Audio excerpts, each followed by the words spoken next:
이렇게 기쁜 자리에 참여해주신 이 감독분들 그리고 배우분들 오늘 그 두 번째 줍이긴 하지만 소감 말씀이랑 인사 같이 부탁드릴게요. 네, 안녕하세요. 저는 문워크의 연출을 맡은 신영규라고 합니다. 이 작은 영화지만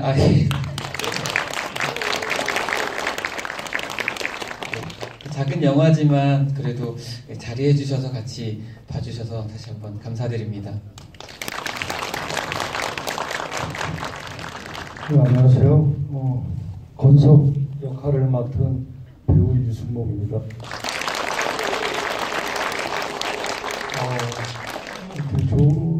이렇게 귀한 자리 찾아주셔서 정말 감사드립니다.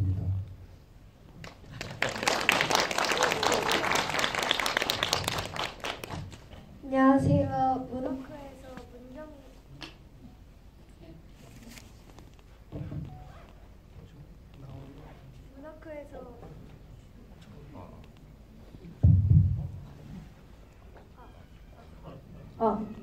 문워크에서 문정희 역할을 맡은 황자입니다.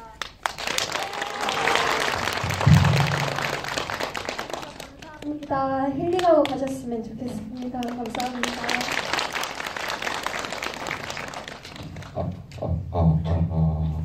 네, 안녕하세요. 윤건 역할 맡은 송동환이라고 합니다.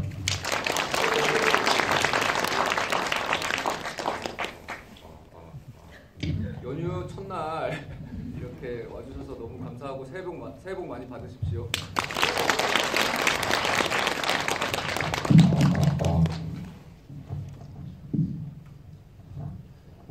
안녕하세요. 영화 문워크에서 태연 역을 맡은 김건우입니다. 이렇게 귀한 걸음 해주셔서 정말 감사드립니다.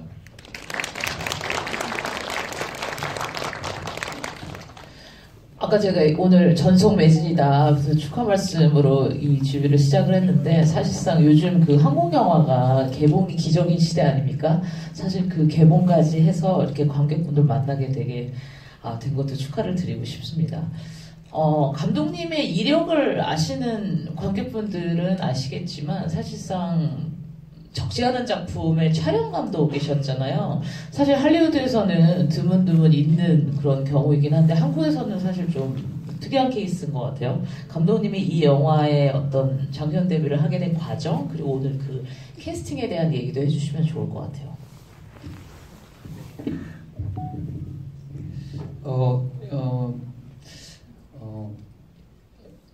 사실 영화 학교를 좀 뒤늦게 가긴 했는데 학교를 갈 때는 전공을 정하진 않았었고 언젠간 제 얘기를 만들고 싶은 꿈은 있었지만 학교 다니는 동안은 좀 최대한 많이 영화를 가까이서 찍고 싶었어요. 그래서 학교 다닐 땐 또 촬영 감독이 좀 현장에서 좀 갑인 느낌이 있거든요. 좀 힙파워가 세고 그래서 촬영 전공을 하게 됐고 딱히 어떤 이야기를 하고 싶거나 거기에 집중할 수 있는 시간이 없었어서 그냥 계속 영화를 계속 배우고 싶고 꾸준히 하고 싶어서 촬영 감독으로서 일을 할 수 있었고 이 자리 하셨는데 그 백승환 감독님이라고 작품 저분 거 제가 2개 촬영도 하고 저분의 소감도 궁금하네요. 네. 그랬습니다. 그래서 그런 가운데 좋은 기회가 생겨서 이제 우리 미정 PD님, 기획 PD님 만나서 이야기 갖고 있는 거 있으면 내놔라 싸게 찍을 수 있는 거. 그래서 학교 다닐 때 1, 2학년 때 썼던 그 짧은 신곡 가지고 디벨롭 했습니다. 가족 이야기에 관심이 많아서 그랬고 마지막으로 캐스팅 비화는 또 짧게 말씀드리면 승목 선배님이랑은 파이프라인이라는 영화 때 저희 하경호 촬영 감독님 오셨는데 저 촬영 감독님하고 제가 이제 저는 비캠 촬영 감독으로 참여를 했었고 그 감독님이 유아 감독님이신데 그분 이제 모친상이셨죠 그때? 부친상이신데 장례식장에서 뵙고 이런 걸 준비하고 있다고 이게 어느 날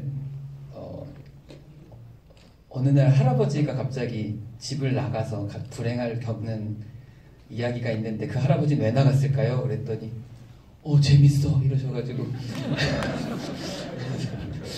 네, 그래서 그때부터 꼬셨고 우리 지아 배우님은 오디션 통해서 봤는데 되게 많은 분들을 봤는데 되게 능수능란한 그런 분들도 계셨는데 그런 분보다 굉장히 저희 오디션 같이 본 스태프들이 다 미소 짓게 되는 그런 그때는 이제 그 응시자였어요. 그래서 저도 이제 처녀작이니까 완성된 분보다는 같이 이렇게 으쌰으쌰 만들 수 있는 분이 좋지 않을까 해서 도움을 받았고 동환님이나 건우는 제 말이 너무 길어지니까 나중에 간단히 얘기하면 동환은 이미 정해졌었고 이 작품에 또 같은 사람이어서 저분은 이미 캐스팅이 정해졌는데 어떻게 맡기면 좋을까? 근데 이전에 했던 연기들이 다 조금 송동환 배우의 이미지들이 되게 센 캐릭터였거든요. 근데 저는 좀 그렇게 센 캐릭터가 아니라 좀 유하고 좀 자상한 삼촌이었으면 한다고 해서 계속 이야기 나누고 잘 준비해 주셨고 우리 건우 같은 경우는 원래 저 건우 배역이 서울에서 오디션을 봐서 캐스팅을 내정한 분이 계셨는데 저희가 이제 부산에서 촬영을 해야 돼서 부산에 내려가서 이제 연기 학원에서 다른 이제 단역들 그 양아치 팸들을 오디션을 봤는데 그 오디션 중에 이렇게 반짝반짝하게 들어오신 분이 계셔서 네가 건우다 하면서 태연이다 하면서 캐스팅하게 됐습니다. 네, 이상입니다. 그러니까 원래 건우 배우는 그럼 양아치 팸 중에 하나였던 거죠? 그래서 이제 그 연기학원에서 이제 오디션을 이렇게 현지에서 해봐야 되니까 그래서 거기에서 오디션을 이제 봤었죠. 결과적으로 훌륭한 캐스팅으로 완성이 됐네요. 유승옥 배우님은 다우렌에 이어서 독립영화 작업을 이제 계속 꾸준히 이어오고 계시잖아요. 근데 이번 작품 뭐 아까 그 부친상 분위기에서 뭐 너무 좋은데 이런 말씀을 하셨다고는 하지만 시나리오 딱 받아서 읽으셨을 때 기분이 어떠셨어요? 감상이랄까? 너무 이뻤어요. 이쁘고 따뜻하고 소녀가 가족의 평화를 위해서 처음으로 집 밖을 나가서 생활하게 되는 것도 참 대단했었고 사실은 뭐 장례식장에서부터 뭐 꼬심을 당했지만 대본 보고 고사를 하려고 왜냐하면 건석이라는 인물이 아이들 키우면서 살아오면서 그 힘듦의 무게를 과연 내가 표현할 수 있을까 너무 힘들 것 같아서 고민을 하다가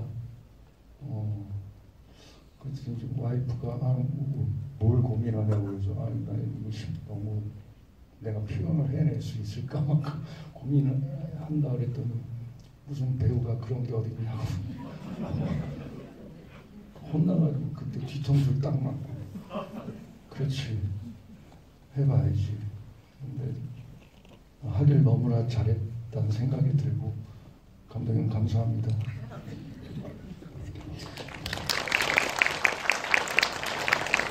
사실 제 개인적으로는 유승옥 배우가 이 할아버지 역 너무 훌륭하게 잘하셨지만 너무 또 젊은 게 아닌가 그런 생각을 개인적으로 했었는데 그 중간에 젊은 시절 사진을 나오잖아요. 약간 장발 그 강변가요제 분위기로 찍으신 개인적으로 그게 몇 살 때 사진이세요?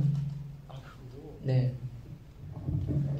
아이 안고 뭐 이런 사진 과거 사진이요? 아니면 절에 갔을 때 이렇게 내미는 그 사진. 그게 우리 큰애가 지금 27이니까 그게 실제 제 딸 사진이거든요.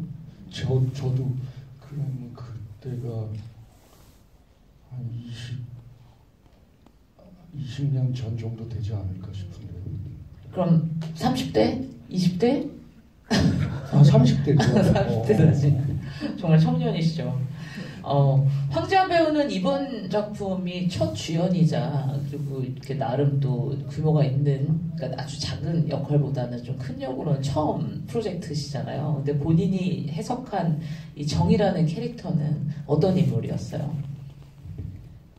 일단 제가 처음에 시나리오를 받아서 읽었을 때 이제 정이라는 인물이 조금 당차 보이고 되게 씩씩하고 그래 보이는 친구였거든요.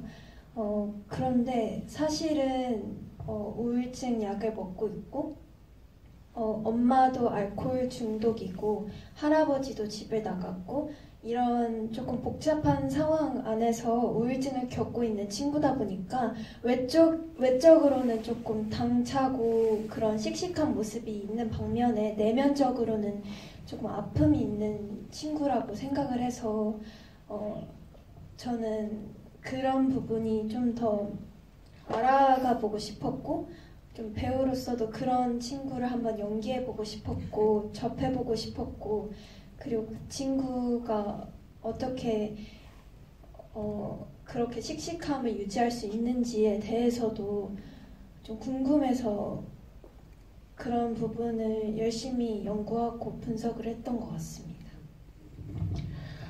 제가 송동환 배우는 최근 대학로 이제 공연에서 뵙고 여기서 이제 뵙게 돼서 너무 반가운데요. 맞습니다. 비교적 큰 역할로 오랜만에 본인을 스크린으로 보게 되는 거잖아요. 네네. 일단 그 소감이 어떠세요? 너무 좋고요. 너무 만족스럽고 일단 역할 자체가 성격은 저랑 되게 비슷한 점이 많은데 저희 가족 구성원들이 한 명 한 명이 너무 상처가 심하고 요즘 현대 사회 자체가 그런 분들이 정신적으로 힘들거나 상처받는 분들이 많기 때문에 그런 편이긴 하지만 저희 가족은 그 중에서도 더 심각하고 그런 구성원들 사이에서 제가 어떤 완화시키는 작용을 하는 역할인 것 같아서 좀 어깨에 좀 짐을 지고 연기를 열심히 했던 것 같습니다. 사실상 그렇죠. 이야기에서 다들 그 갈등 요소가 있지만 그 모든 것을 어떻게 보면 중간에서 중재하는 역할이잖아요. 그래서 아까 뭐 황재환 배우도 얘기하지만 최애 가장 좀 매력적인 캐릭터인 것 같아요. 제가 김건우 배우는 아까 이제 감독님 말씀을 들어서 알았는데 제가 미리 어떻게든 찾아보려고 해도 이렇게 정보가 많지 않아서 작품 뭐 전작이랄지 아마도 영화는 첫 작업이겠죠? 비교적 이런 비중으로는. 영화 자체가 저는 이 작품이 저한테는 첫 작품이었어요. 첫 영화 작업은 어땠어요? 일단 처음부터 너무 큰 이런 역할을 맡게 돼서 너무 좀 떨리고 긴장된 마음이 좀 많이 컸던 것 같아요. 그러면서 뿌듯해요? 해놓고 나니까? 네, 너무 뿌듯해요.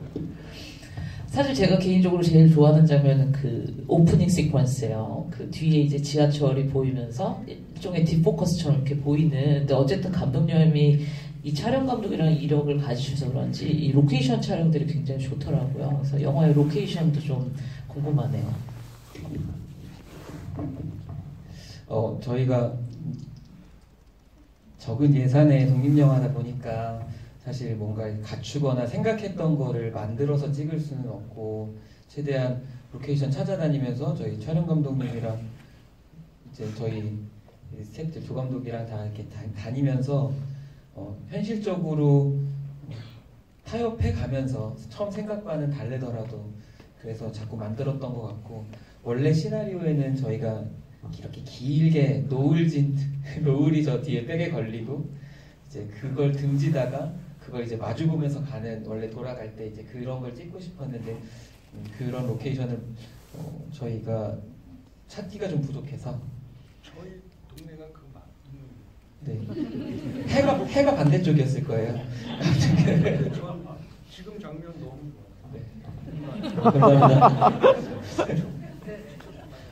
그래서 이제 노을 말고 그래서 이제 새벽에 찍었는데 그래서 이제 땅거미 딱 질 때로 이제 퇴근하고 그러니까 퇴근길에 다시 이제 돌아간다 이런 설정으로 다시 로케이션을 엄청 찾아다녔던 것 같습니다.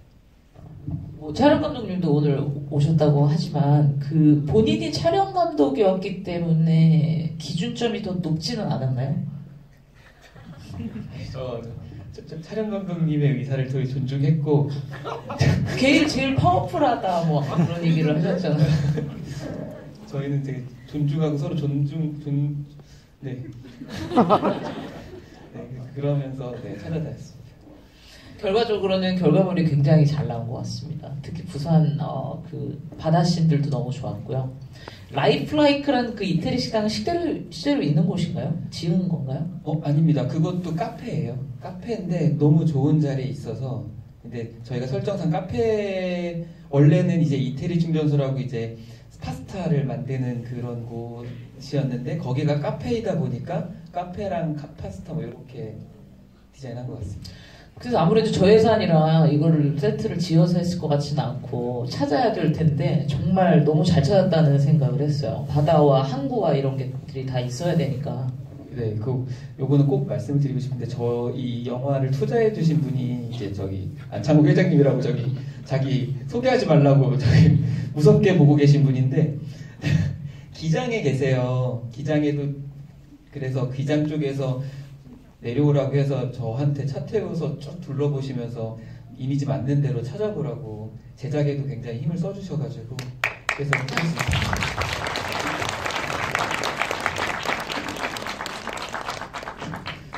이게 뭐 복합적으로 일종의 가족 드라마인데 일반적으로 집을 나간 아버지를 설정한다고 하면 아들이 됐든 딸이 됐든 이제 자식이 찾아나가는 그런 이야기를 상상하기 마련이잖아요. 근데 이거는 손녀가 찾는 얘기고 더군다나 얼굴 한 번도 본 적 없는 할아버지를 찾는 손녀의 얘기인데 그리고 그게 이제 이야기의 중심을 서사잖아요. 근데 딸이 아니라 손녀야 했던 어떤 이유가 있으신가요?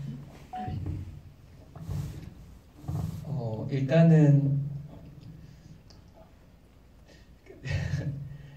저희 이 이야기에 있어서 부모와 자식 간에 누군가는 되게 대화를 되게 살갑게 잘하기도 하는 사람이 있는 반면 저는 그게 가까우면서도 되게 멀 수도 있는 사람들이 있다고 생각하고 그 다음에 그 엄마는 어렸을 때 가진 트라우마 때문에 그거를 남 탓하지 않고는 자기 스스로 해석이나 이걸 계속 품고 살 수 없다고 생각을 했어요. 그러다 보니까 누군가를 탓해야 됐고 마침 집을 떠난 그 아빠를 나쁜 사람으로 타겟팅을 해야 자기가 버티고 살 수 있다고 생각을 했고 그리고 사실 동환이 동사무소에서 일하기 때문에 찾으면 찾을 수 있었다고 생각하거든요.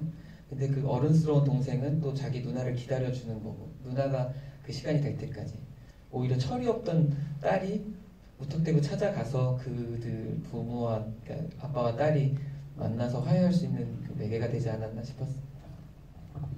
아까 그 유승목 배우가 이게 아픔이 있는 아버지고 해서 쉽지 않았을 것 같았다 뭐 그런 말씀 아까 하셨는데 어쨌거나 가족으로부터 이탈한 아버지의 이야기인 거잖아요. 근데 어쨌든 그 영화에서 펼쳐지는 이후의 일생이 또 그렇게 불행하지도 않아요. 나름의 소소한 뭐 행복이라면 행복, 어쨌든 업이라면 업을 또 갖고 새로운 삶을 살아가는 아버지인데 이 건석이라는 인물을 연기하실 때 가장 좀 신경 써서 하셨던 부분이 있을까요? 아내가 막내 아이, 갓난아이를 끌어안고 자살을 했는데 그게 남아있는 딸과 아들한테는 크나큰 죄인 같고 제가 죄인 같고 아이들 볼 때마다 너무나 힘들고 아이들한테 미안하고 그렇게 이제 성인이 돼서 결혼할 때까지 아이들 쳐다보는 것 자체도 저는 되게 힘들어 못 볼 정도로 그렇게 평생을 살았다고 생각을 했거든요. 그래서 이제는 다 크고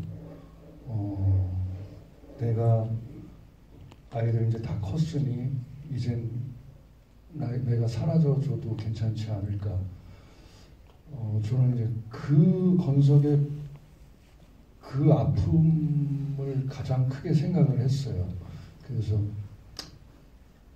아이들 혹시나 그렇지는 않겠지만 그런 마음도 조금 가졌던 거 내가 이제 니들 다 컸으니 니들 앞에서 사라져주면 딸도 그렇고 좀 더 아빠를 미워하고 하는 것들이 생각이 안 나지 않을까라는 생각도 좀 갖기도 했고, 그래서 그러한 아이들이 성장할 때까지의 건석이 어땠을까, 아이들이 나를 어떻게 생각할까, 이거에 가장 큰 중점을 두고 감정을 잡고 연기했던 것 같습니다. 지금 그 안에 극 중에서 그 얘기를 하시니까 제가 감독님께 여쭤보고 싶었던 게, 저는 이 영화가 모성 혹은 엄마를 그리는 방법이 굉장히 좋았거든요.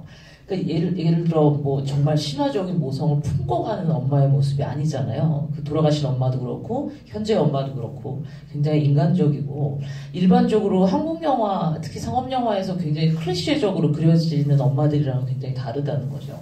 그러니까 되게 작은 상황인데 마지막에 이제 일종의 그 갈등이 해소가 되고 불고기를 막 굽는 장면에서도 엄마가 고기를 막 굽고 아이를 한번 탁 쳐다봤을 때 당연히 그 쌈은 애한테 갈 거라고 생각을 하는데 그걸 제 아이가 제일 먼저 먹는단 말이에요. 그러니까 이제 그런 지점들이 이 영화에는 굉장히 많은 거예요. 그러니까 엄마도 엄마이지만 사람이고 엄마도 엄마이지만 개인이니까요. 근데 혹시 저는 이제 이런 모습들을 보면서 또 중간에 그 엄청난 비극적인 사건, 아이를 안고 뛰어내리는 엄마의 어떤 그 설정을 보면서 2003년에 개봉했던 이수연 감독의 4인 용식착이라는 영화가 있지 않았습니까? 실제 부천에서 있었던 우울증을 갖던 엄마가 아이를 안고 뛰어내린 사건을 그린 그런 영화도 있었는데, 혹시 이런 것들을 좀 생각을 하고 했던 설정인가요? 그 유선은 오늘 자리를 못하긴 했는데, 그 민경 배우랑 제일 많이 했던 얘기가 되게 성숙한 엄마의 모습이 절대 아니다. 그리고 아이한테 이렇게까지 표현하는 걸 보면 남보단 자기를 우선시하는 사람이고, 그 다음에 거기서 이제 저희 장면 중에 그 학원에 전화 걸다가 알게 되고, 그 다음에 동생한테 전화해서 우리 정이 어디 있어? 라고 올 때는 어린아이가 길 잃은 아이처럼 울어달라. 약간 그런 식으로 계속, 그러니까 몸은 더 크고 성인이지만 가장 아이 같은 모습과 스탠스를 취하자는 얘기를 계속 했거든요. 그런 모습 때문에 잘 소화하고 쌈도 자기가 먹지 않았을까.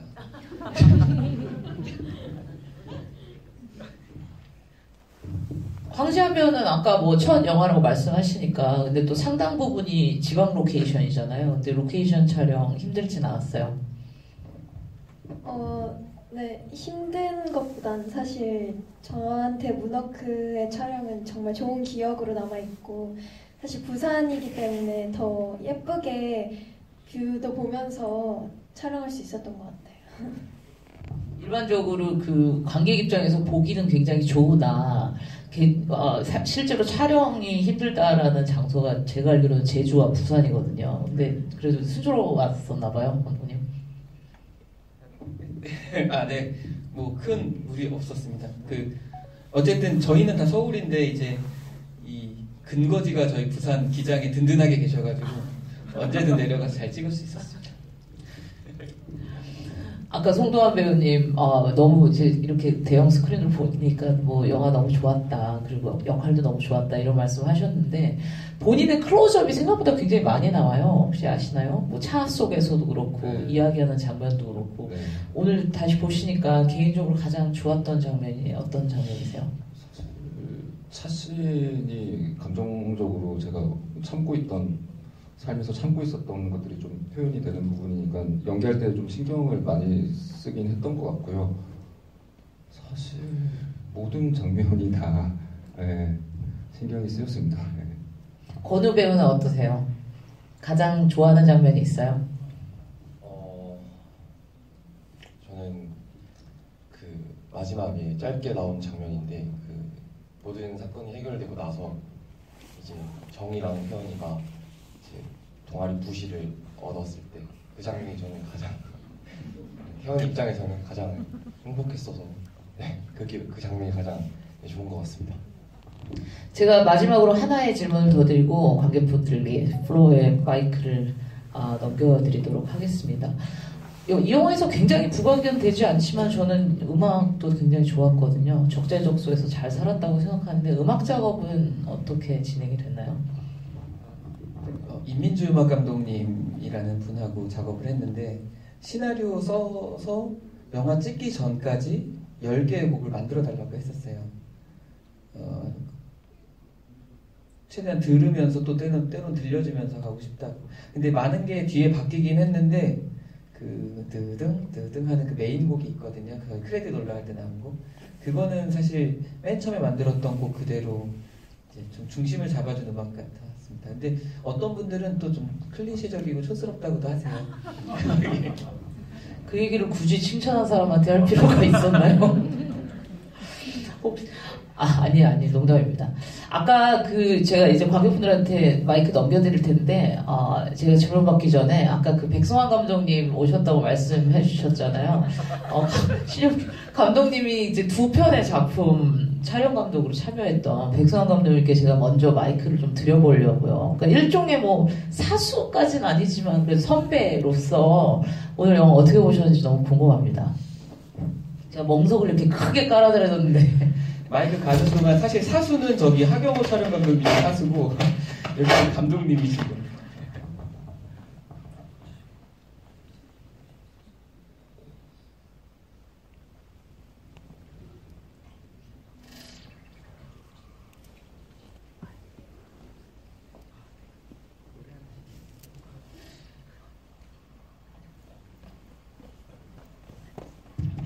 어떻게 보셨어요, 감독님?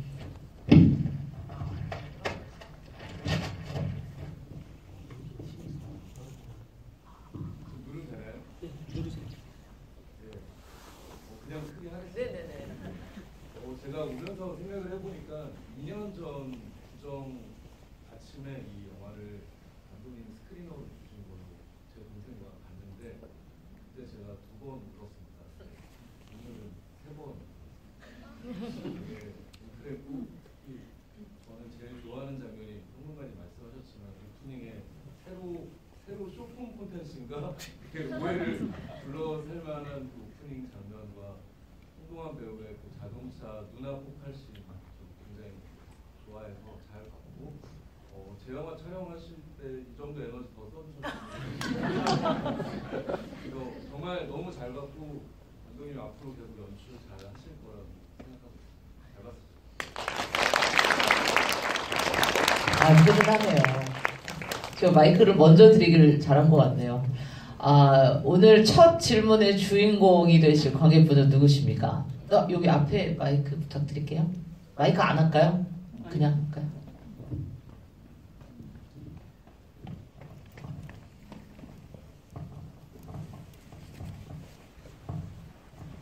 오늘 영화 3번째 보고 왔는데요.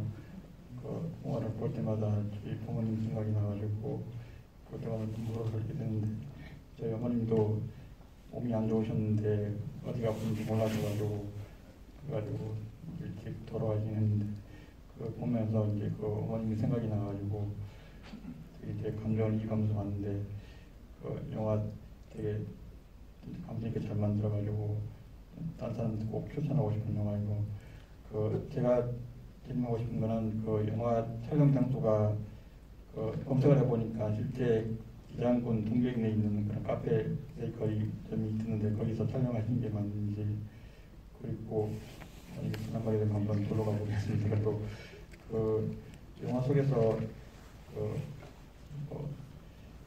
휴대폰을 들고 다니는데 충전이 안 돼가지고 이렇게 계속 이제 꽂아놓고 충전하고 이렇게 다니는데 요즘 젊은 사람들은 다 포토벨트를 들고 다니는데 저는 생각을 안 했는지 이게 전에 굉장히 알지 않아가지고 마트랜드 이게 한번 궁금했었고 그 처음에 두 분이 지나다니면서 만날 때 아버님은 할아버지는 뭔가 그런 느낌 같은 게 있어가지고 또 떠올리는 그런 장면이 나오는데 스치면서 못 알아보고 그냥 지나가는 장면이 나와가지고 못 보아서 못 알아본 건지 아니면 달라진 모습 때문에 못 알아본 건지 처음에만 스쳐지 지나갈 때 왜 못 알아봤는지 그게 어떤 상황인지 궁금했습니다. 네, 제가 빨리 말씀드리겠습니다. 일단 좋게 봐주셔서 감사드리고 실제 부산 동백리에 있는 기장 라이프라이크라는 아까 카페에서 찍은 거고요. 보조 배터리는 얘가 지금 그 기숙학원에 들어가기 직전에 해결하고 가려고 하다 보니까 원래 폰을 못 가지고 들어가게 되어 있었잖아요. 그래서 그 폰을 집에 두고 왔으니까 애초에 보조 배터리까지 2070 안 왔다는 설정. 그리고 스쳐갈 때 아버님 카메라 보시고. 예, 저 자전거 타면서 스쳐가는 모습, 아이 얼굴을 제가 보긴 봤는데 그때 당시는 얘가 내 손주라는 사람, 왠지 이 아이를 봤을 때 과거에 내 딸의 모습을 이렇게 언뜻 떠올려지는 순간이지 않았나 그런 생각이 듭니다. 또 질문 받아볼까요? 관객분 질문 없으신가요? 이런 여기 앞에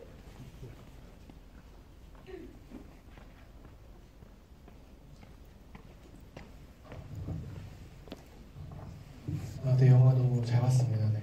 그 보면은 할아버지께서는 사진을 찍는 취미랄까 그런 게 있으시고, 네, 중요하게 안 나왔지만 이제 따님께서도 그림을 어릴 때부터 그리고 있는 것 같고, 혼녀도 그림 잘 그리잖아요. 그런 거 약간 할아버지부터 내려온 그런 재능을 물려받는 그런 설정인가요? 네, 아주 쉽게는 맞습니다. 사진하고 이제 그림하고 뭔가를 이렇게 그리고 프레이밍하는. 저는 처음 알았는데 사진에 이렇게 각인 같은 거 하는지 몰랐는데 그런 설정이 좀 분명히 알고 계셔서 그런 설정을 넣으셨던 건가요? 네. 저도 필름 카메라로 사진 찍는 걸 좋아하기도 하고 저희는 이제 그 포레이션 그 위쪽에다가 이제 인화 때문에 체크를 하는데 누군가는 저희가 그림 낙관처럼 사진 그 끝에 아주 작게 표시할 수 있지 않나 이런 생각이 들었어서. 근데 그 사인도 특이했어요. 그럼 감독님이 만들어낸 건가요? 네, 그냥 이제 저희 영화가 어쨌든 문시기도 문시인데 문 너머에 또 내 마음의 문을 닫기도 하고 문이 되게 중요한 매개여서 그러니까 문씨를 단순하게 그냥 문 뭐 달 이렇게 안 하고 그냥 문 그러니까 문 대문을 이렇게 해서 문자처럼. 제가 문씨였어요?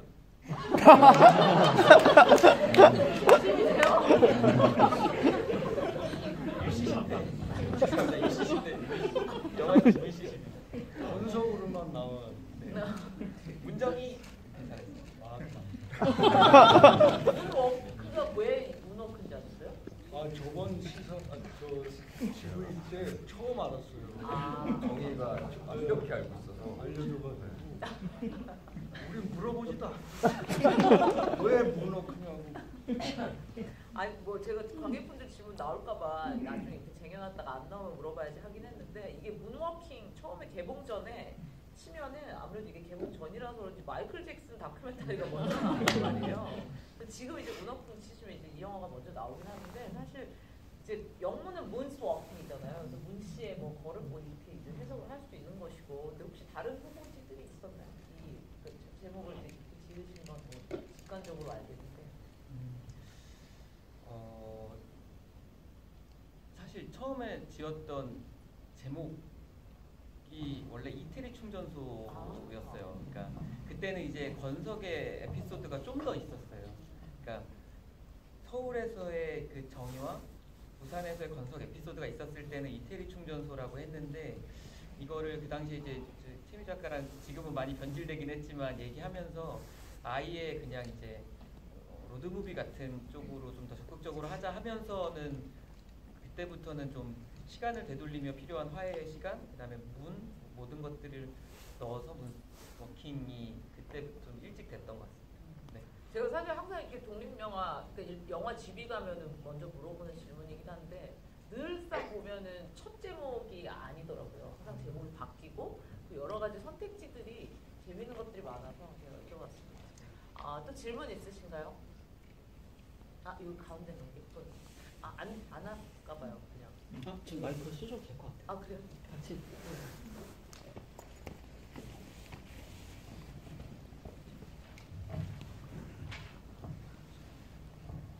저 일단 그 영화 너무 잘 봤고요. 그 영화에서 뭐 조명이나 그런 되게 시각적인 아름다움이 좀 많이 표현이 됐었잖아요. 그리고 또 이제 인물과의 관계성에 의해서 초반 정의집이랑 후반 정의집의 색감이 조금 다르기도 하고 그런 다양한 이제 촬영이 들어갔을 텐데 가장 힘들었거나 뭔가 표현되기 좀 어려웠던 그런 기억에 남는 장면들이 있나 궁금해요.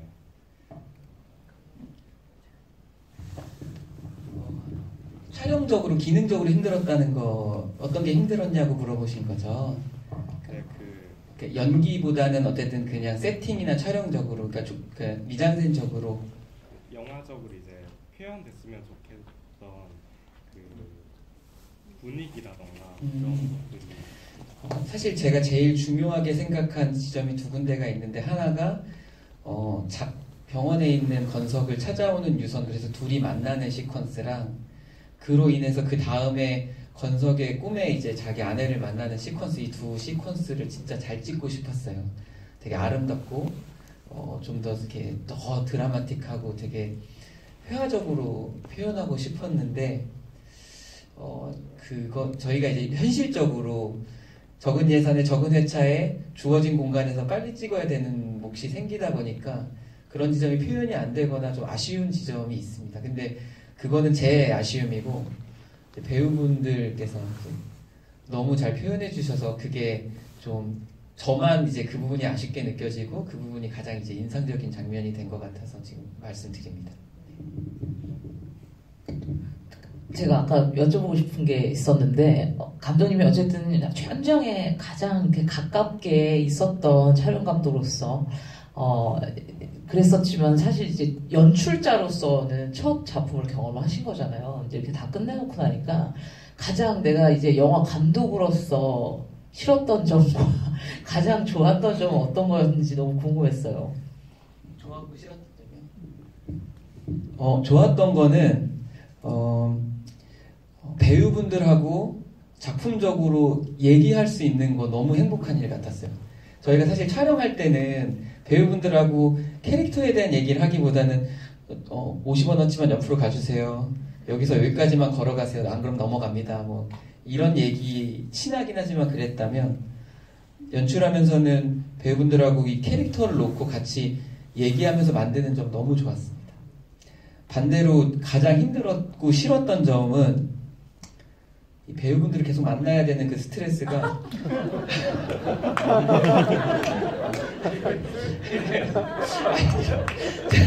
제가 원래 술을 잘 안 먹는데 제가 막걸리만 드셔가지고 감사합니다. 모순이네요. 제가 너무 여쭤보길 잘했네요. 분명히 아무래도 역할이 뭐 커졌다면 커지는 거니까 분명히 어떻게 이렇게 좋게만 하겠습니까? 스트레스 받는. 이거 물론 이런 거 말고도 뭐 선택을 많이 해야 되는 뭐 과정이라든지 뭐 이런 거에서 분명히 뭐 애환이 있었겠죠. 다음 질문 받겠습니다. 이쪽 여자 관객분.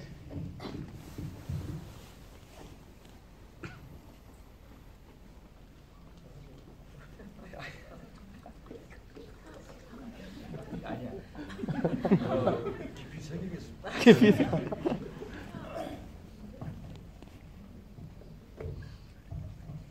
네, 저는 아까 나온 낙관에 대한 얘기가 좀 더 궁금해서요. 할아버지가 퇴근길에 그냥 인사도 아무것도 조짐도 없이 사라질 정도로 후련하게 그냥 뒤돌아서 이 지금의 생활을 버리신 분인데 그거에 비해서 낙관이라고 하는 것은 내 아이덴티티를 굉장히 깊게 새기는 행위잖아요.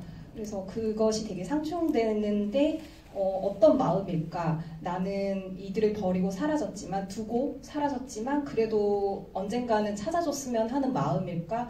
라는 뭔가 정하셨을 것 같아요. 고민을 많이 하시고. 물론 손녀가 사라진 할아버지를 찾기 위한 장치라는 것은 당연하지만 뭔가 좀 생각하신 것이 있지 않을까 궁금합니다.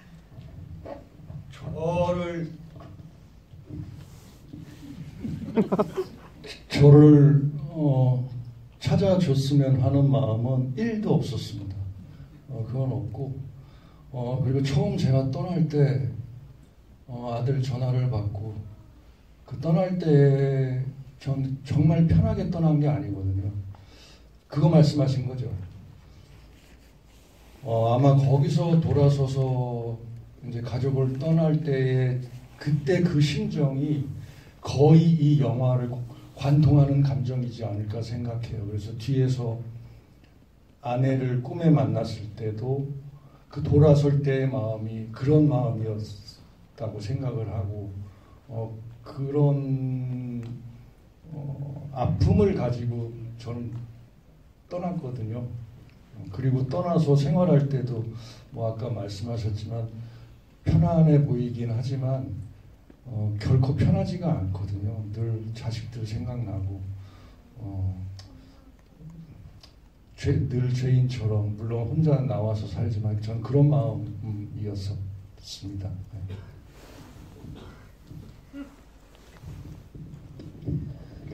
지금 배우님 말씀하시는 거 들으면서 문득 생각이 났는데 제가 이 영화에 대해서 좋아했던 지점 중에 하나가 캐릭터들이 심하게 울지 않는다는 거예요. 그러니까 정말 필요할 때만. 그 예를 들면 유승욱 배우를 처음 이제 소녀가 마주했을 때 할아버지 미안해요. 뭐 나 때문에 엄마를 더 싫어하지 마세요. 뭐 이런 장면에서 사실 관객분들이 많이 우셨거든요. 그러니까 뭉클한 장면이죠. 근데 그런 어떻게 보면은 그 장면에서도 막 할아버지가 눈물을 흘리면서 아니야 그렇지 않아 뭐 이렇게 할 수 있는데 비교적 건조하게 내가 일단은 약을 갖고 와서 나중에 얘기를 해줄게. 그리고 떠난단 말이에요. 저는 이제 그런 류의 그런 어떤 장면과 설정들이 되게 좋았던 것 같아요. 예컨대 우리가 이제 가끔 한국 영화 뭐 시파성이 좀 강한 그런 가족 영화를 보다 보면 관객들보다 캐릭터가 더 많이 오는 경우가 종종 있지 않습니까? 근데 감독님이 연기 디렉션을 그렇게 주신 부분이 있을까요? 이런 어떤 울음 장면이나 뭐 이런 거에 대해서? 저 심파 진짜 싫어하는데 이걸 심파로 보신 분도 계실 거라고 생각합니다. 진짜 제 사과드리고 말씀대로 관객보다 먼저 앞서서 막 이렇게 달려나가는 영화도 있을 거고 저희는 그걸 어떻게 했는지 아직 제가 처녀작이어서 그 가늠은 잘 못했지만 현장에서 배우분들하고 이렇게 특히나 선배님하고 얘기한 게 있었어요. 그 그러니까 아내를 꿈에서 만나는 장면 전까지는 뭐 이렇게 어떤 뭐 크게 어떤 감정 그런 거에 대해서도 뭐 표현 안 할 것 같았고 그다음에 그날 저희가 이제 그 손녀가 왔었을 때도 선배님하고 진짜 많은 얘기를 했거든요. 그래서 여기서는 안 우는 게 맞잖아요. 그치. 그래서 얘기하면서 여기서는 그냥 놀라기만 하고 그냥 이렇게 당혹스럽기도 하고 안쓰럽기도 하고 요것만 표현하자 이렇게 말씀해 주셔서 동의하고 그리고 아내 만날 때도 사실 그때 저희가 눈물이 날지 안 날지 모르겠다 그냥 감정대로 한번 보여주시면 좋겠다 해서 아마 2테이크 찍었을 거예요. 그 장면 아마 2테이크 딱 찍었는데 한 번은 눈물이 나시고 한 번은 안 나셨는데 선배님은 이제 눈물이 난 게 너무 좋았다 자기가 이렇게 얘기하셨거든요. 그래서 편집실에서도 그 뭐 펑펑이 아니라 딱 그 정도의 그 감정 가지고 테이크 선택했던 것 같습니다. 저 개인적으로 너무 좋았습니다. 그 처음 조우 장면. 네, 감독님 영화 잘 봤습니다. 일단 그리고 좀 전에 심파 이야기 하셨는데요. 심파 아니라고 저는 개인적으로 생각하거든요. 그러니까 실제로 뭐 정말 슬픈 감정들을 가슴에 묻어두고 사시는 분들은 되려 그 감정을 잘 표현하지 않기 때문에 잘 울지 않는 것 같기도 해요.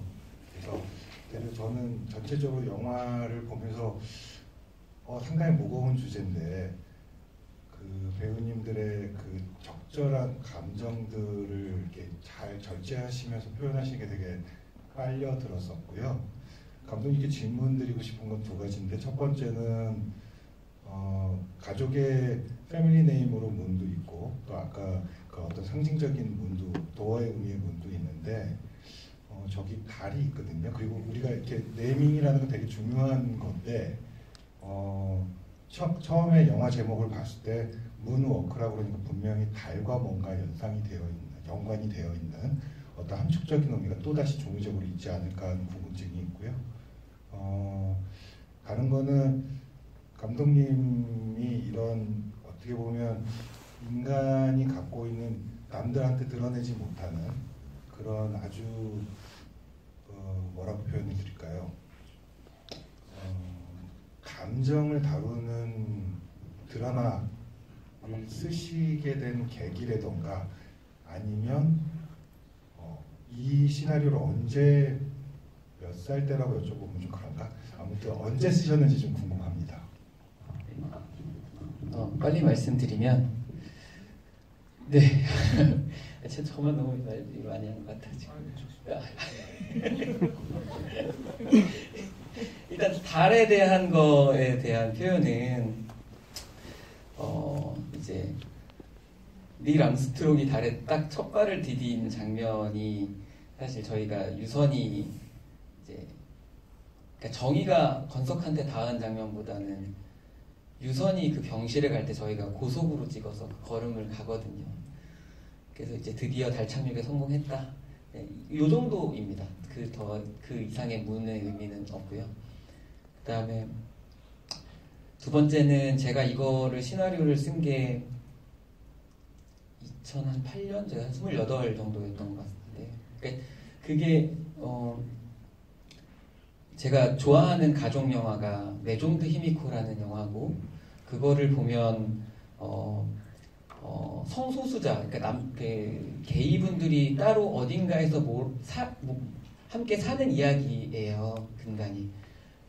근데 그런 걸 보면서 저의 사고가 확장이 됐거든요. 그러니까 최근에 구레이다 히로카즈 감독님의 괴물처럼 제가 이제 그런 동성애나 이런 어떤 그런 남모르는 거에 대한 그런 이야기의 호기심을 처음 느낀 게 그때였던 것 같아서 그래서 모두가 가족들은 행복하고 가족은 다 이제 아직은 어릴 때라서 20대라서 다 좋아 보이고 완성되어 보이는 가족의 모습에도 분명 아픔과 이런 알지 못하는 그 너머의 것이 있지 않을까? 가장 가까우면서도 가장 멀 수 있는 거기서부터 출발한 시나리오였습니다.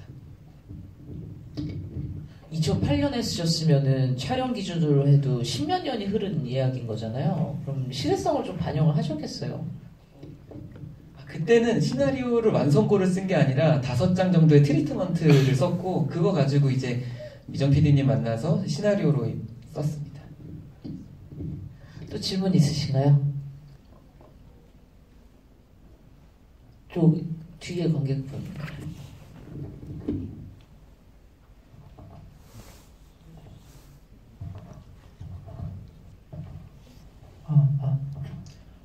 영화 너무 잘 봤습니다.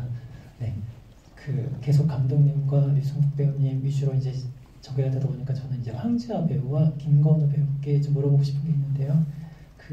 김건우 배우가 캐스팅 일화를 들었는데 되게 영화처럼 극적인 것 같은 극악 캐릭터 가출팸에서 주인공을 정말 돕는 극선 캐릭터로 바뀌었는데 그때 본인이 어떤 느꼈던 감정을 좀 들어봤으면 너무 좋을 것 같고 그리고 황지아 배우가 너무 연기를 잘해서 깜짝 놀랐는데 정말 보석 같은 배우를 찾은 기분이 들더라고요. 이제 곧 많은 대중에게 이름이 알려질 것 같은데 어릴수록 뭔가 기억 세포가 좀 더 깨끗해서 나이를 먹으면 이제 2년, 3년 전이 굉장히 어제 같은데 10대 이제 거의 중학생 즈음에서 찍고 지금 이제 고등학생이 돼서 이 본인의 연기를 볼 텐데 그에 따라 축적된 어떤 연기 내공이 있을 수도 있고 삶의 어떤 이해도가 높아졌을 텐데 마치 2년 전이 20년 전 같이 느껴질 것 같다는 생각을 하는데 그때 모습, 촬영 때 모습을 보면서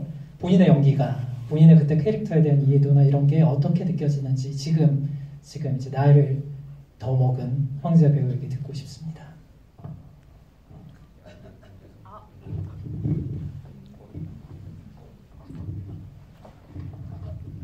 네, 일단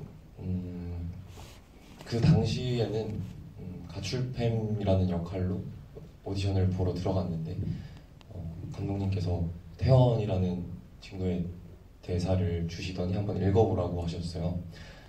그래서 오디션 자리라는 게 떨리고 긴장되는 마음이 정말 큰 자리잖아요. 근데 그냥 떨리지만 읽었던 것 같아요. 읽으면서 그냥 읽었을 때 저라는 사람이랑 좀 많이 닮아있는 친구라는 걸 느끼면서 그냥 내가 이 상황이라면 어떻게 했을까라는 생각으로 대사를 했던 것 같아요. 그런데 너무 감사하게도 이렇게 태연이라는 인물을 저한테 맡겨주셔서 딱 그 당시 느꼈던 감정은 그냥 너무 떨리고 긴장되지만 또 너무 감사한 마음이 정말 컸던 그랬던 순간인 것 같습니다. 네, 우선 좋게 봐주셔서 진심으로 감사드리고요. 일단 저는 말씀해 주셨다시피 조금 3년 정도 지났었건 제가 중3 때 찍었는데 지금 고3이 됐거든요. 근데 그때 이제 영화를 보니까 생각이 든 게 지금은 아마 문정이를 그만큼은 소화하지 못했을 수 있겠다는 생각이 들었어요. 뭐 내적으로도 외적으로도 조금 성숙해졌다 보니까 그런 발랄하고 귀엽고 그때 그 중학생 감성을 제가 살릴 수 있을까? 지금은 살릴 수 있을까? 라는 고민도 많이 했었던 것 같고 그 당시에 정의를 연기하기 위해서 제가 사실 제 성격은 엄청 막 애교 부리고 까불고 이런 성격은 아닌데 정의는 조금 귀여운 부분이 있었으면 좋겠다고 감독님께서도 말씀해 주셔서 그런 부분도 연구를 했었어서 아마 그 중학생 때 제가 살렸던 감정을 이제 제가 지금 과연 살릴 수 있을까라는 생각도 들고 뭐 그런 것 같습니다. 뭐 조금 제가 보기에는 연기가 그래도 지금 봤을 때 되게 귀엽다. 이 부분 좀 더 잘했을 수도 있었겠다라는 부분도 있지만 뭐 그런 부분이 다 나중에는 또 추억이 되지 않을까 싶기도 하고 이제 이 작품을 찍으면서 제가 성장도 많이 했고 선배님께서도 정말 많은 가르침 주셨고 감독님께서도 정말 많은 것을 알려주셨기 때문에 지금은 조금 더 성숙할 수 있지 않나 싶습니다. 네.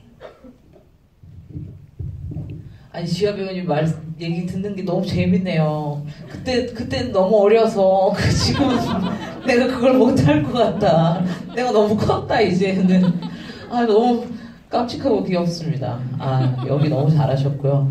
그리고 감독님한테 방금 들었는데 권우 배우 올해 대학 입학하셨다면서요. 축하드립니다.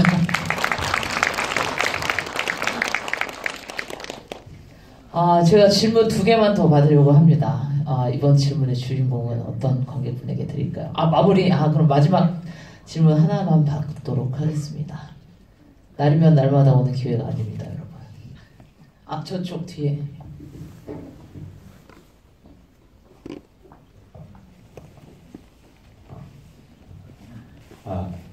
네, 안녕하세요. 저는 김건우 배우님한테 질문이 있는데요. 저는 이제 극 내에서 캐릭터가 정의를 무조건적으로 도와주는데 그 과정에서 캐릭터가 가졌던 감정이나 이런 게 있는지 생각하신 게 있는지 궁금합니다.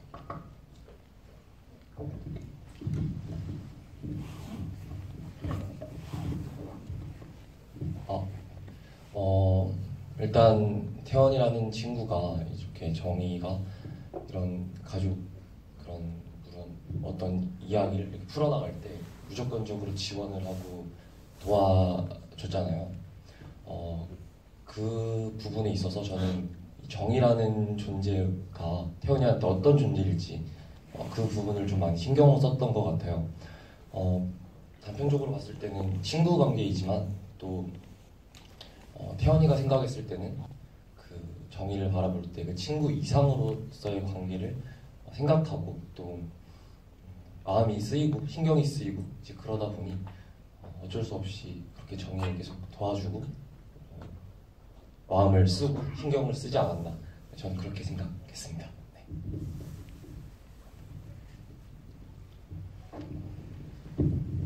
같은 맥락에서 마리솔 사장님이랑 여기 할아버지도 그런 거죠? 명확하게 답을 안 해준 것 같아서. 오늘 집이 너무 즐거웠네요. 감독님이나 뭐 배우분들도 좋은 시간 보냈으면 좋겠고요. 앞으로 이제 사실은 요즘 개봉도 힘들고 이런 GV 시간을 갖는 것 자체도 참 힘든 시간 아닙니까? 오늘 관객분들 만나본 소감, 그리고 사실 이 배우분들은 또 이런 GV 자체도 약간 생소할 수 있잖아요. 또 첫 영화시기도 하니까. 그리고 지금 하고 있는 이제 프로젝트, 그리고 인사까지 해주시면 감사하겠습니다. 네, 일단 너무 와주셔서 감사드리고, 저도 제 영화가 어떤 영화, 그 어느 위치, 어느 수준에 있는지를 최대한 객관화돼서 알려고 하는 사람입니다. 그래서 대단히 이걸 자랑스럽게 여기지는 아직은 못하고, 다만 제가 다음에 또 작품을 만들 수 있는 기회가 된다면 그때는 조금 더 자랑스럽게 선보일 수 있는 영화 만들 수 있도록 노력하겠습니다. 감사합니다. 이렇게 좋은 작품에 참여할 수 있게 해주셔서 감독님 너무 감사드립니다.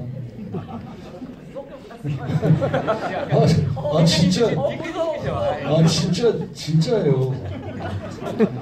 원래 말투가 이래요. 그리고 감독님께 여쭤봤어요. 우리가 관객이 몇 명 정도 들면 좀 괜찮냐 했더니 감독님이 5,000명만 들면 너무 좋다고 그러는데 이 영화 보시니까 혹시라도 괜찮다고 생각이 되시면 주변에 따뜻한 영화가 있다 이렇게 좀 말씀해 주시면 5,000은 넘지 않을까 이렇게 생각됩니다. 새해 복 많이 받으시고요. 늘 건강하시고 행복하세요.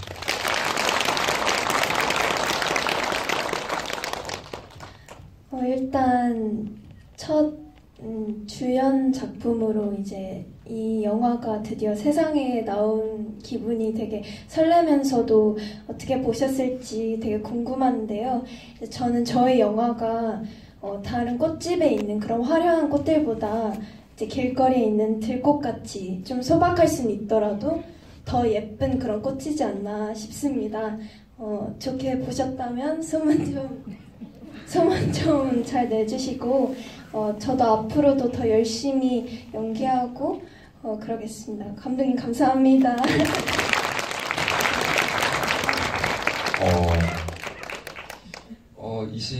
2022년 가을에 저희가 이 영화를 찍었을 때 저희 멤버들이, 배우들, 스태프분들 정말 좋은 날씨에 행복하고 즐겁게, 그래서 그 추억이 되게 진하게 남아있는데 오늘 보신 분들이 그런 저희 에너지 많이 가지고 가셨길 바랍니다. 그리고 저는 이제 영화를 보통 선택을 할 때 포털 사이트 평점 이런 걸 좀 많이 보는데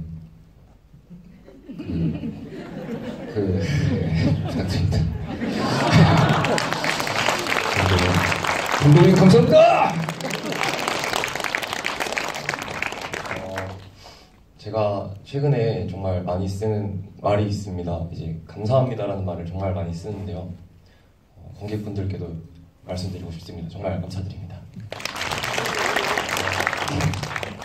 그리고 그 말씀을 드린 데는 영화가 정의가 주가 되고 이렇게 정의의 가족을 다루는 이야기인데 그 뒤에도 태연이가 있다는 걸 좀 잊지 않아 주셨으면 좋겠습니다. 감사합니다.